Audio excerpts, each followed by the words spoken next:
Es un tema que ya lo hemos hablado, pero a mí me interesa siempre algunos temas que son importantes repetirlos porque en este momento es vigente, quiero decir. O sea, esto que voy a trabajar ahora con ustedes es vigente, que es el tema muchas veces que se da con respecto en economía al concepto de las personas, el concepto de pobreza, el concepto de desocupación.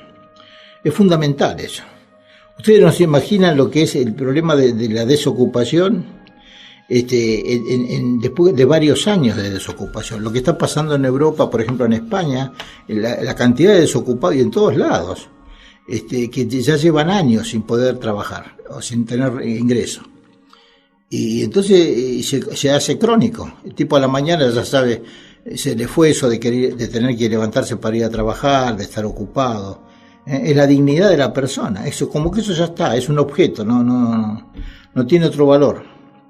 Entonces el tema se llama Desarrollo a escala humana. Es un trabajo que hizo Manfred Mangneff con sus colaboradores. Él es economista, premio Nobel alternativo en economía, sociólogo, músico. Tiene muchas cualidades.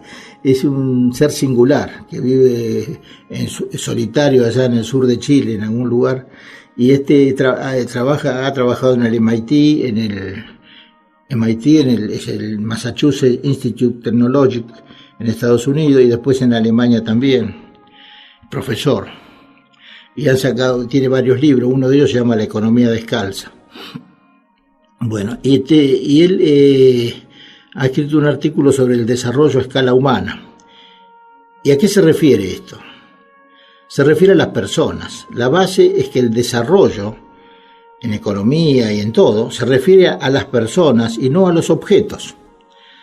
Esto es interesante. ¿Por qué es así? Porque en cualquier producción económica, industrial, lo que sea, lo importante es la producción de objetos, que es lo que se vende.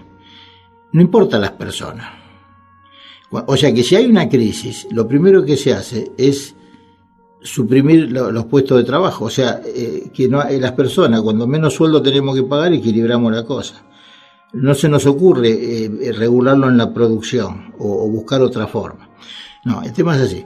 La base es que el desarrollo se refiere a las personas y no a los objetos. Esto nos lleva a la pregunta, entonces, ¿cómo se mide ese desarrollo?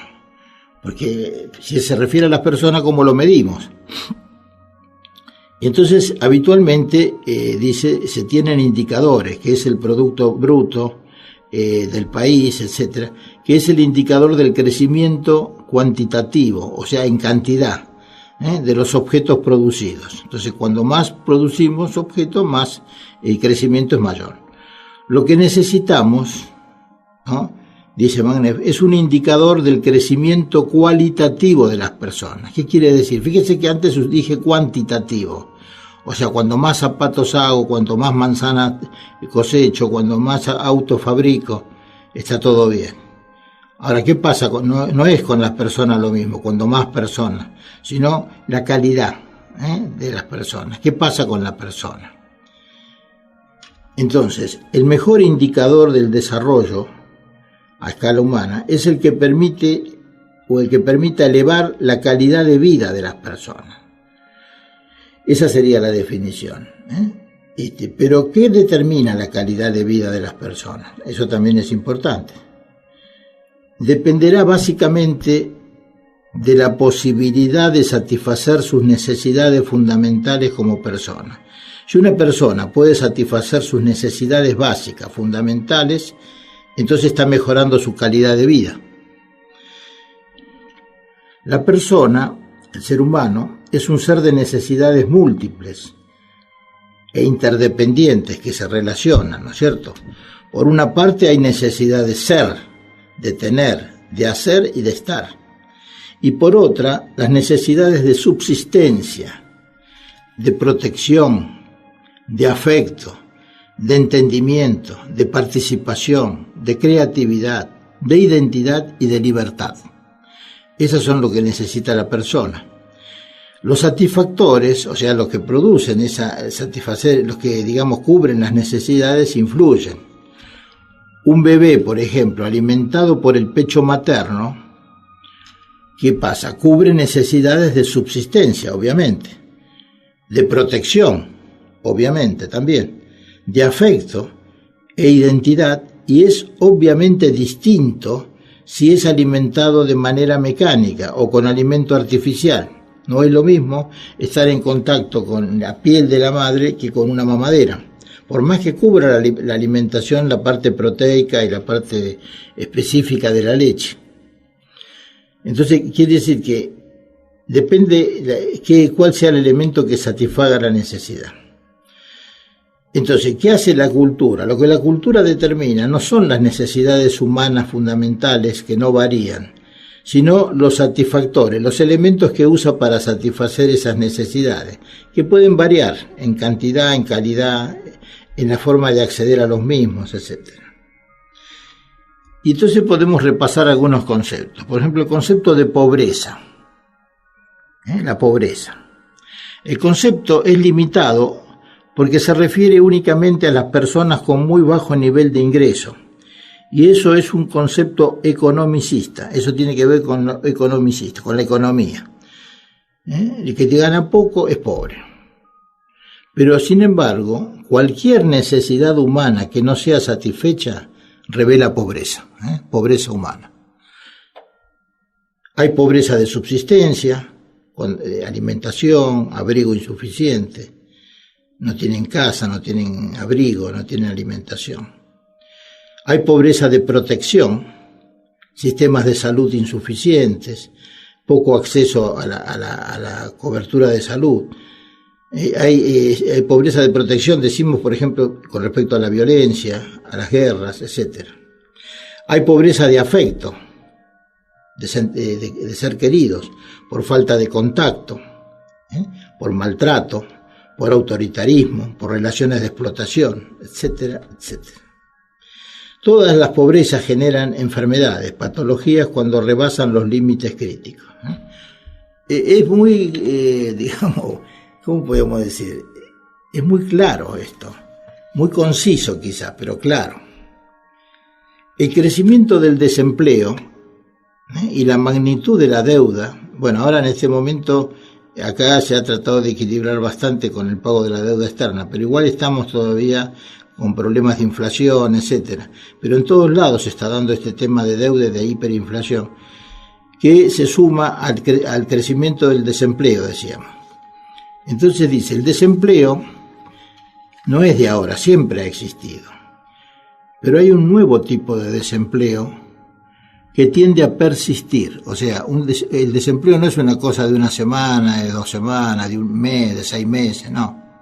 Una persona con larga cesantía cae en shock, en pesimismo, en fatalismo.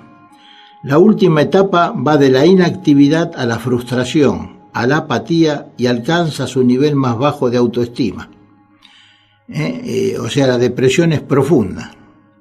La cesantía prolongada perturba las necesidades fundamentales de las personas. Al dificultarse la subsistencia, porque no gana, no tiene dinero, se siente menos protegida.